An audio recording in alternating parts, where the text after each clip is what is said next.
Big bang എന്ന മഹാവിസ്ഫോടനത്തിലൂടെ നമ്മുടെ പ്രപഞ്ചമുണ്ടായി. അതിനുശേഷം നിരന്തരമായും നമ്മുടെ പ്രപഞ്ചം വലുതായിക്കൊണ്ടിരിക്കുകയാണ്. ഞാനിന്നിവിടെ പറയാൻ പോകുന്നത് നമ്മുടെ ഭൂമിയുടെയും സൂര്യൻ്റെയും സോളാർ സിസ്റ്റത്തിൻ്റെയും കഥയാണ്. Let's start.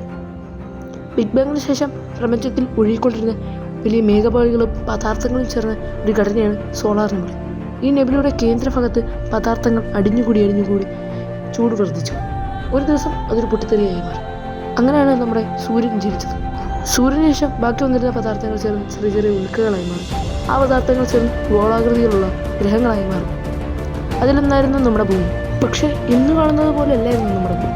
മുഴുവൻ ലാവ നിറഞ്ഞ് അഗ്നിപർവ്വതം പൊട്ടിത്തെറിച്ച് നല്ലൊരു അന്തരീക്ഷമില്ലാത്ത, ഓക്സിജൻ പോലും ഇല്ലാത്ത ഒരു നരകതുല്യമായ ഗ്രഹമായിരുന്നു നമ്മുടെ ഭൂമി. നല്ലൊരു അന്തരീക്ഷമില്ലാത്തതിനാൽ ഭൂമിയിൽ എന്നും ആസ്ട്രോയിഡ്സും കോമറ്റ്സും പതിച്ചുകൊണ്ടിരുന്നു.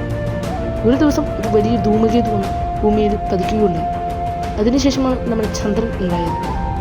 ചന്ദ്രന് ശേഷം ഭൂമിയുടെ കറക്കത്തിൻ്റെ സമയം കുറഞ്ഞു. ഒരു ദിവസം 24 മണിക്കൂർ എന്നതായി. ശരിക്കും വെള്ളമുണ്ടായിരുന്ന ആസ്ട്രോയിഡ്സും വാൽനക്ഷത്രങ്ങളും ഭൂമിയിൽ പതിച്ചതിനാൽ ഭൂമിയിൽ മഴ പെയ്യാൻ തുടങ്ങി. കോടിക്കണക്കിന് വർഷങ്ങൾ നിർത്താതെ പെയ്തു.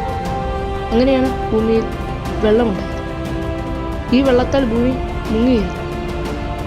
ജീവനുണ്ടാകാൻ ഏറ്റവും മുഖ്യമായ ഒരു പദാർത്ഥമാണ് H2O. അത് ഭൂമിയിൽ രൂപപ്പെട്ടു. അന്ന് മൈക്രോ ഓർഗാനിസംസ് ആയിരുന്നു ഭൂമി. ഈ ഓർഗാനിസംസിൽ ഓക്സിജൻ ഉണ്ടാക്കുന്ന ചില സൂക്ഷ്മജീവികളും ഉണ്ടായിരുന്നു. അത് കാരണം ഭൂമിയിൽ ഓക്സിജൻ കൂടി വന്നു.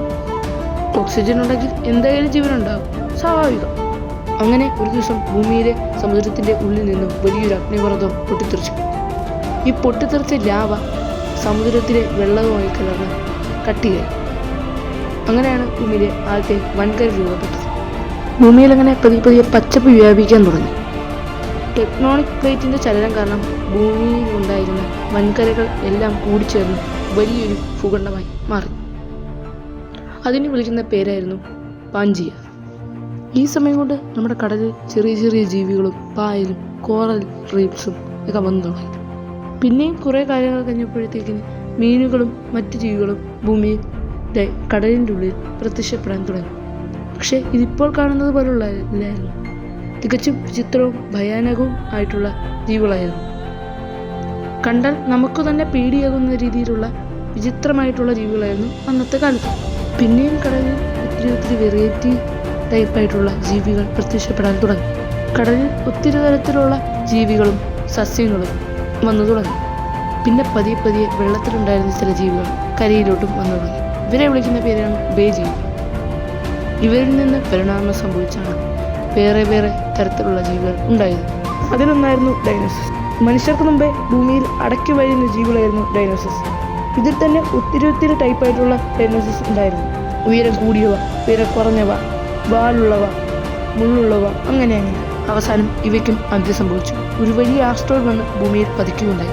അതിനാൽ ഭൂമിയിലുണ്ടായിരുന്ന എല്ലാ ഡൈനോസസും മരിച്ചുപോയി. പിന്നെ ഇതിൽ നിന്ന് രക്ഷപ്പെട്ട ജീവികളിൽ നിന്ന് പരിണാമം സംഭവിച്ച് നമ്മുടെ പൂർവികന്മാർ അഥവാ കുരങ്ങന്മാർ രൂപപ്പെട്ടു തുടങ്ങി. ആദ്യകാലത്ത് ഇവർ 4 കാലിലായിരുന്നു നടന്നിരുന്നത്. പിന്നെ 2 കാലിൽ ഇവർ നടക്കാൻ തുടങ്ങി. അങ്ങനെ ഇവർ വേട്ടയാടാനും തുടങ്ങി.